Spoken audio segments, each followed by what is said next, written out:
السلام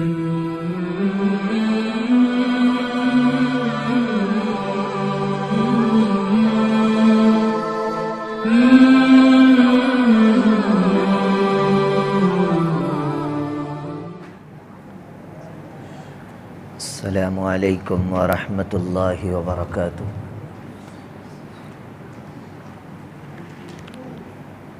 نحمدہ ونصلی علی رسولہ الکریم، اما بعد فاعوذ باللہ من الشیطان الرجیم، بسم اللہ الرحمن الرحیم۔ وَإِذَا سَمِعُوا مَا أُنزِلَ إِلَى الرَّسُولِ تَرَى أَعْيُنَهُمْ تَفِيضُ مِنَ الدَّمْعِ مِمَّا عَرَفُوا مِنَ الْحَقِّ يَقُولُونَ رَبَّنَا آمَنَّا فَاكْتُبْنَا مَعَ الشَّاهِدِينَ۔ صدق اللہ العظیم۔ تمام تعریفیں اس پاک پروردگار عالم کے لیے جس نے قرآن مقدس کو کتاب ہدایت بنا کر نازل فرمایا۔ درود و سلام آقا مدنی سرکار دو عالم حضرت محمد الرسول اللہ صلی اللہ علیہ وسلم کی ذات پر، جن کے ذریعے سے اللہ تبارک و تعالیٰ نے کروڑوں لوگوں کو ہدایت نصیب فرمایا۔ حضرات گرامی قدر امت مسلمہ کے نوجوانوں، ہر آدمی کو اپنا دین بہت پسند ہے،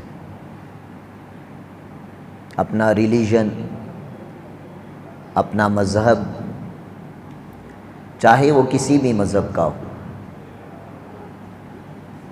ہندوازم کو اس لیے فالو کرتا ہے کہ وہ اس کو ہندوازم کو سچ سمجھتا ہے،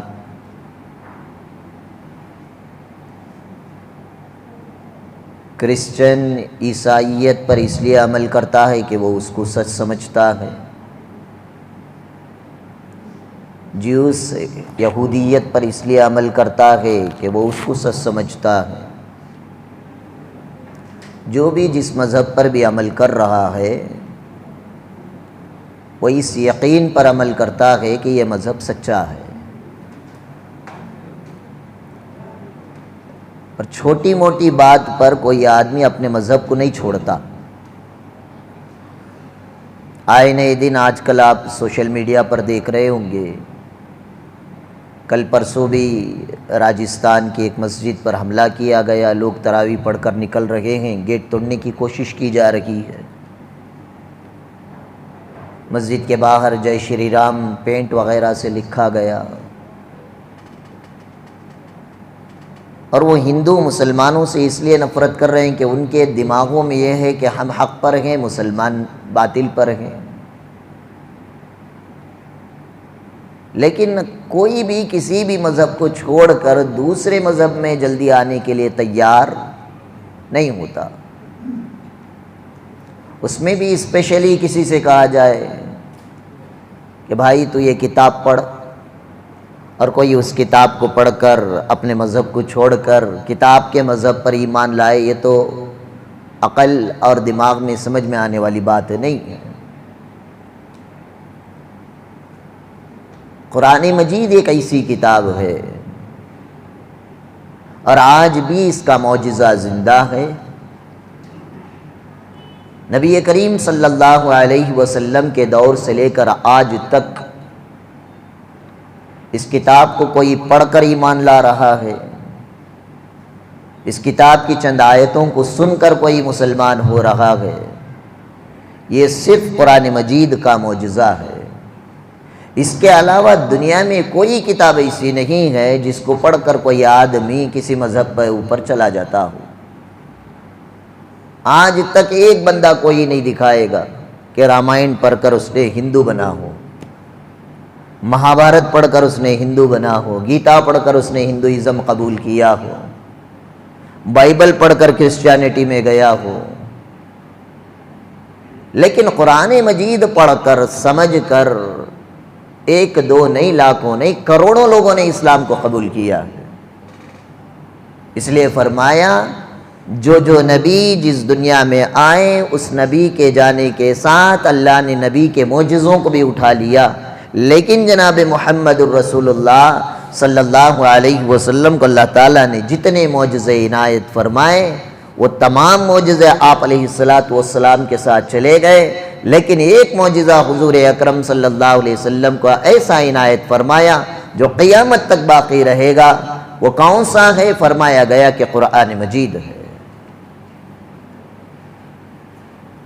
تب یہ بھی میں نے قرآن مجید کی 7ویں پارے کی شروع کی ابتدا کی ایک آیت پڑھی. اس کے ذیل اور تفسیر کے اندر حضرات علماء نے لکھا ہے مکۃ المکرمہ میں مسلمانوں پر جب ظلم و زیادتی زیادہ ہو گئی، ٹارچر کیا جانے لگا. آپ نے سنا ہوگا نبی کریم صلی اللہ علیہ وسلم نماز میں ٹھہرے ہیں، رکوع میں گئے تو اونٹ کی اوجھڑی لار کر نبی کریم صلی اللہ علیہ وسلم پر ڈال دی، جس کے وزن کی وجہ سے آپ علیہ السلام سجدے میں چلے گئے اور اٹھ نہ سکے. راستے میں کانٹے ڈالے جاتے. شعب ابی طالب کی گھاٹی میں 3 سال تک ایمان والوں کو بائیکاٹ کر دیا گیا. معمولی بہانوں پر مارا جاتا. حضرت خباب اور حضرت بلال جیسے غلام تھے، ان کے اوپر تو ظلم کی انتہا ہو گئی تھی. تو حضور اکرم صلی اللہ علیہ وسلم نے ایمان والوں کو ہجرت کی اجازت دی. یعنی اگر کوئی مکہ چھوڑ کر کسی اور جگہ پر جا کر زندگی گزارنا چاہتا ہے اپنے ایمان کو بچانے کے لیے، تو آدمی مکہ چھوڑ کر کسی اور جگہ پر جا کر پناہ لے سکتا ہے. تو مکے سے سب سے پہلے بعض لوگوں نے ہجرت فرمائی حبشہ کی طرف، اور حبشہ کی طرف ہجرت کرنے والے صحابہ میں حضرت جعفر طیار رضی اللہ تعالیٰ عنہ بھی تھے. پی لے باپا نہیں ہو گئے لڑائیاں، آ جاؤ سامنے، آؤ سامنے، آؤ آ جاؤ سامنے، آ جاؤ. تراوی تک کھیلتی، اس کے بعد آتی پانی پی لے کو ذرا کھیلتی یہاں بھی. بہرحال عمر ایسی ہے، انہوں نے کھیلے تھا، میں کھیلتی. ان کی عمر میں کھیلنا سو بھگانا نہیں چاہیے بچوں کو مسجد سے، انہیں کوشش کرو مسجد سے جوڑو. باہر ناچنے کے بجائے چلو بندہ مسجد میں تو بیٹھا ہے، اللہ کرے کہ اللہ انہیں مسجد کا کبوتر بنا دے.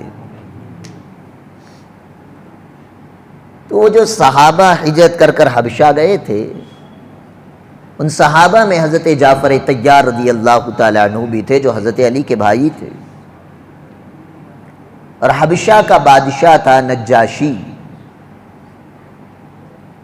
بڑے اچھے اخلاق کا بادشاہ. گرچہ کہ وہ عیسائی بادشاہ تھا، لیکن اس کے اخلاق، اس کا کردار، اس کا بیہیویئر، اس کے رعایا کے ساتھ ہمدردی کا سلوک. بادشاہ جب اچھا ہوتا ہے تو اس کے چرچے بھی اچھے ہوتے ہیں. تو ایمان والوں نے یہ سوچا کہ چلو حبشہ جاتے ہیں اور جا کر ہم لوگ نجاشی کی پناہ میں رہتے ہیں. جیسے ہی بعض لوگ مکے سے نکل کر حبشہ پہنچے،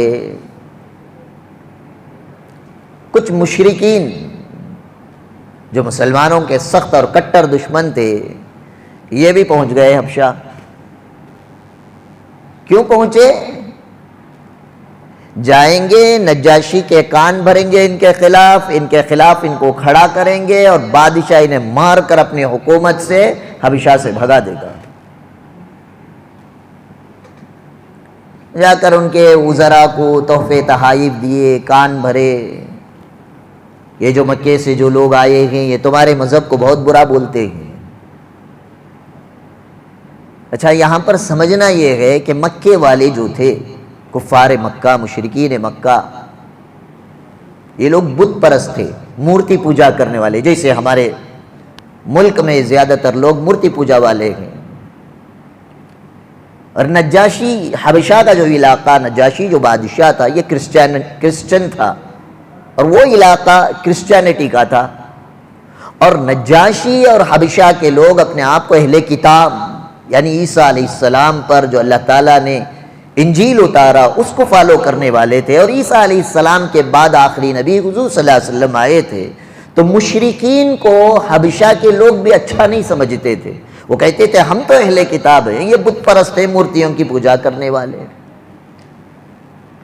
اور وہ مورتیوں کی پوجا کرنے والے مکے کے لوگ آ کر کہنے لگے کہ دیکھو یہ کوئی محمد پیدا ہوا ہے جو تمہارے پیغمبر عیسیٰ کو بھی نہیں مانتا، اور ہمارے مورتیوں کو بھی گالی گلوچ دیتے ہیں، نہیں مانتے۔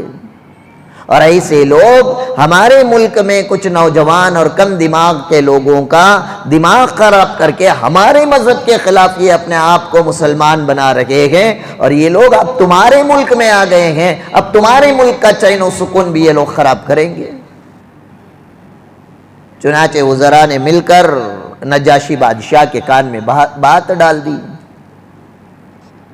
نجاشی بادشاہ نے اپنے اخلاق کا مظاہرہ کرتے ہوئے مکے سے جو لوگ آئے تھے مسلمان، حضرت جعفر طیار رضی اللہ تعالیٰ عنہ کی عمارت میں ان سارے لوگوں کو دربار میں بلایا۔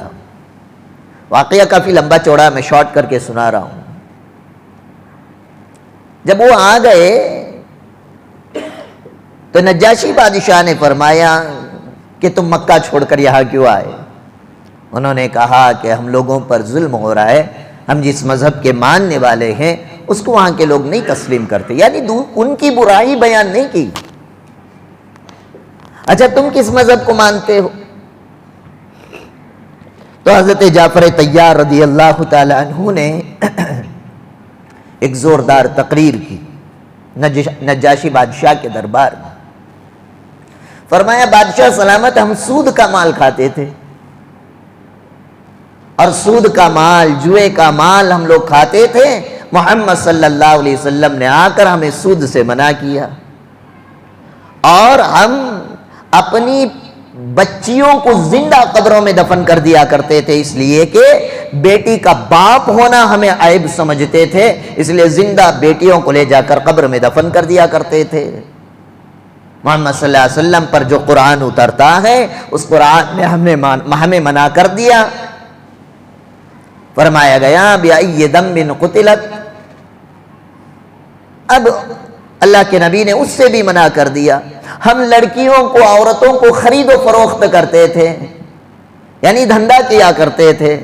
حضرت محمد الرسول اللہ صلی اللہ علیہ وسلم نے بھی اس گندے کام سے بھی ہمیں روک دیا۔ ہمارے معاشرے میں زنا کرنا عام چیز تھی، ایک دوسرے کا ریپ کر دینا اس کو برا نہیں سمجھتے تھے بلکہ فخر کی چیز سمجھتے تھے، لیکن نبی کریم صلی اللہ علیہ وسلم نے ہمیں زنا سے منع فرمایا۔ اور ہم شراب کے عادی تھے، کلا کرتے تو شراب سے، بستر پر لیٹتے تو آخری گھونٹ شراب کے ہوا کرتے تھے، لیکن حضور اکرم صلی اللہ علیہ وسلم نے ہمیں شراب پینے سے بھی منع کر دیا۔ ہم بات بات پر جھوٹ اور جھوٹی قسمیں کھایا کرتے تھے، حضرت محمد صلی اللہ علیہ وسلم نے بھی ہمیں جھوٹ سے اور بات بات پر قسمیں کھانے سے منع کر دیا۔ ہماری زندگی میں امانت داری نہیں تھی، ہم خیانت ہی خیانت کرتے تھے، حضور اکرم صلی اللہ علیہ وسلم نے ہمیں خیانت سے منع فرما دیا۔ اس ساری تقریر جعفر طیار کی بادشاہ نجاشی نے سنا، اور وہ خود اچھے اخلاق کا تھا، تو اس کے دل میں یہ بات آئی حضور اکرم صلی اللہ علیہ وسلم جو تعلیم دے رہے ہیں، جو اخلاق، جو کردار سکھا رہے ہیں، یہ کوئی پرانے یا غلط خیالات نہیں ہیں، یہ وہی تعلیمات ہیں جو عیسیٰ بن مریم علیہ السلام نے ہم عیسائیوں کو تعلیم دی تھی۔ اب انہوں نے کان بھرے تھے وزراء کے، وزراء نے آ کر نجاشی کے کان میں کہا اب ان سے پوچھو مریم کے بارے میں یہ لوگ کیا کہتے ہیں۔ حضرت مریم، حضرت عیسیٰ ابن مریم، حضرت عیسیٰ علیہ السلام کی والدہ تھی، اور اللہ تعالیٰ نے حضرت عیسیٰ علیہ السلام کو بغیر باپ کے مریم کے ذریعے سے پیدا فرمایا تھا، سورہ آل عمران کے اندر اس کا تذکرہ فرمایا ہے۔ تو نجاشی نے پوچھ لیا کہ یہ بتاؤ تمہارے اوپر تمہارے نبی پر جو کتاب اترتی ہے اس کتاب میں مریم کے بارے میں کیا ذکر ہے؟ اور ہم لوگوں کا مذہب یہ ہے اللہ تعالیٰ نے حضرت بی بی مریم کو اللہ تعالیٰ نے طاہرہ اور مطہرہ بنایا ہے. انہوں نے کسی کے ساتھ کوئی غلط کام نہیں کیا. اللہ نے انہیں اپنی قدرت کے ذریعے سے حضرت عیسیٰ علیہ السلام کو ان کے ذریعے سے پیدا فرمایا. جب یہ سوال کیا حضرت جعفر طیار رضی اللہ تعالیٰ عنہ نے فرمایا، حضرت مریم کی یہ سارے اوصاف اور خوبیاں بیان فرمانے کے بعد فرمایا اللہ نے ہمارے نبی پر جو قرآن اتارا اس میں حضرت مریم کے بارے میں مکمل ایک سورت ہی اتاری ہے. اب سورہ مریم کی تلاوت کا آغاز کر دیا. کافا یا عین صاد ذکر رحمت ربک عبدہ زکریا اذ نادی ربہ نداء خفیا. یہ ساری آیتیں پڑھتے گئے اور اس کے بعد سورہ طٰہٰ کی بھی چند آیتیں پڑھنی شروع کی. اور ادھر حضرت جعفر طیار رضی اللہ تعالی عنہ قرآن کی تلاوت کر رہے ہیں اور ادھر نجاشی کے آنکھوں سے آنسوں، اور نجاشی کے آنکھوں کو اس کے حالت کو دیکھ کر سارے کے سارے نجاشی کے دربار میں موجود سارے وزراء رونے لگے.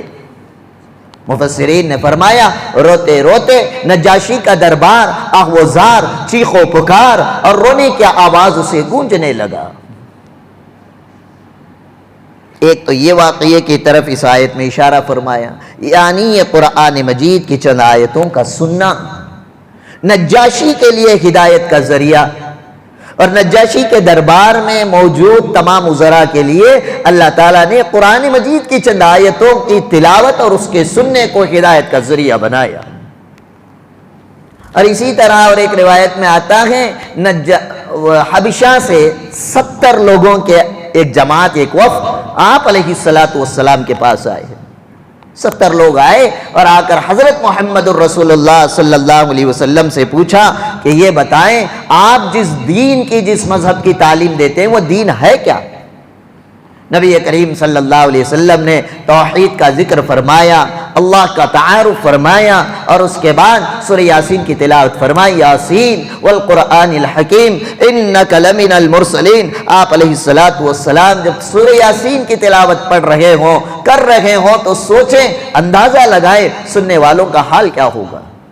یہ قرآن جس عظیم شخصیت پر، جس نبی آخر الزمان پر اللہ تعالیٰ نے جو قرآن اتارا، وہ قرآن وہی نبی تلاوت کر رہا ہو اور وہ نبی کی آواز، وہ نبی کے پڑھنے کا انداز اللہ نے جبرائیل سے سن کر نبی کو سکھایا اور نبی نے ایسے ہی پڑھا جیسے اللہ تعالیٰ نے قرآن مجید کو پڑھنے کا حکم دیا. حضور اکرم صلی اللہ علیہ وسلم تلاوت فرما رہے تھے اور وہ 70 کے 70 افراد آپ علیہ السلام کی تلاوت میں کھو گئے تھے اور ان سارے 70 کے 70 افراد کی آنکھوں سے آنسو نکل رہے تھے، زارو قطار رو رہے تھے. اللہ تبارک و تعالیٰ نے ان دو واقعات کی طرف اشارہ فرمایا. وَإِذَا سَمِعُوا مَا أُنزِلَ إِلَى الرَّسُولِ. جو اللہ تعالیٰ نے جو اپنے رسول پر جو وحی جو قرآن نازل فرمایا، جب وہ اس کو سننے لگے تَرَى أَعْيُنُهُمْ تَفِيضُ مِنَ الدَّمْعِ مِمَّا عَرَفُوا مِنَ الْحَقِّ. تو تم نے دیکھو گے